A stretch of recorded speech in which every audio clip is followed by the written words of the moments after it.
troisième. Alors aujourd'hui, on va voir la partie 2, grandeur quotient. Donc vous connaissez plus les grandeurs quotient que les grandeurs produits. Parce qu'en fait, vous avez déjà utilisé des grandeurs quotient comme la vitesse. Donc vous connaissez déjà de ça. Donc grandeur quotient, c'est qu'on divise deux mesures différentes. Donc par exemple des mètres par des secondes, des kilomètres par des heures.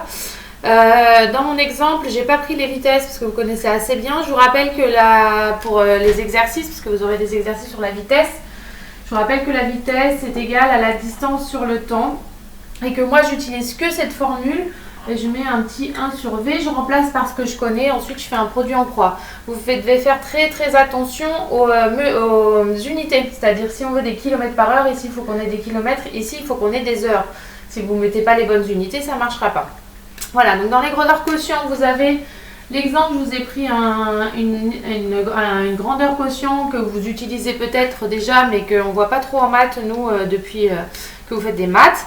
C'est-à-dire, on utilise le débit. Donc le débit de la pompe, c'est 20 mètres cubes par heure. Donc ça, c'est le débit. Ça, c'est le débit.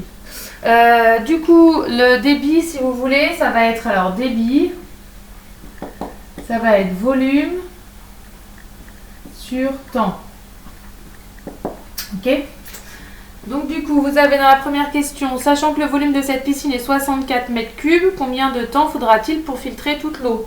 Donc vous avez le débit qui est de 20, vous avez le volume qui est de 64 et vous voulez le temps. Donc vous mettez sur 1, donc vous remplacez dans la formule, là vous pouvez mettre sur 1 aussi là. Et ensuite vous n'avez plus qu'à faire un produit en croix.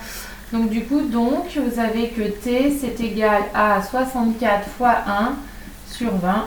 Ce qui revient à dire que ça fait 3,2 heures.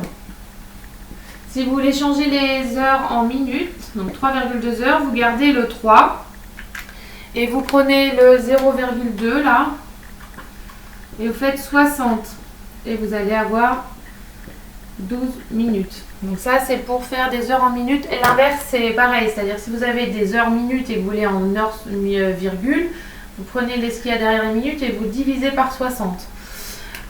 Donc vous faites une phrase, il faut 3 heures 12 minutes. C'est quoi pour filtrer l'eau?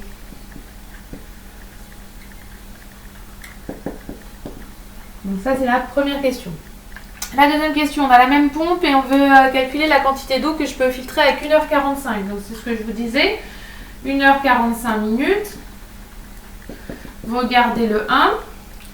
Et là, au lieu de multiplier, c'est de la proportionnalité. Hein, au lieu de multiplier par 60, je vais diviser par 60, 45 minutes. Et 45 divisé par 60, ça va faire 0,75. Donc ça va faire 1,75 heures. Alors évidemment, pour 45 minutes, 30 minutes et 25 minutes, ça va être facile. Mais si on vous donne, je sais pas, 24 minutes, 48 minutes, c'est plus compliqué.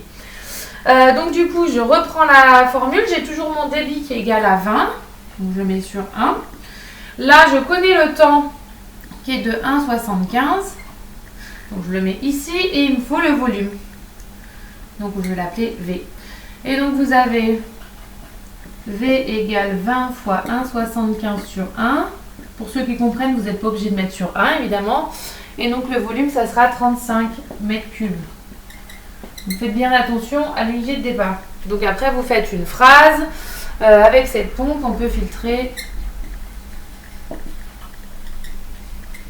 On peut filtrer 35 mètres cubes d'eau en 1h45 minutes. Voilà pour l'exemple. Et donc du coup, à la suite de cet exemple, vous avez déjà pas mal d'exercices. Donc du coup, la prochaine vidéo de cours, ça sera la semaine prochaine. Je vous souhaite une bonne journée.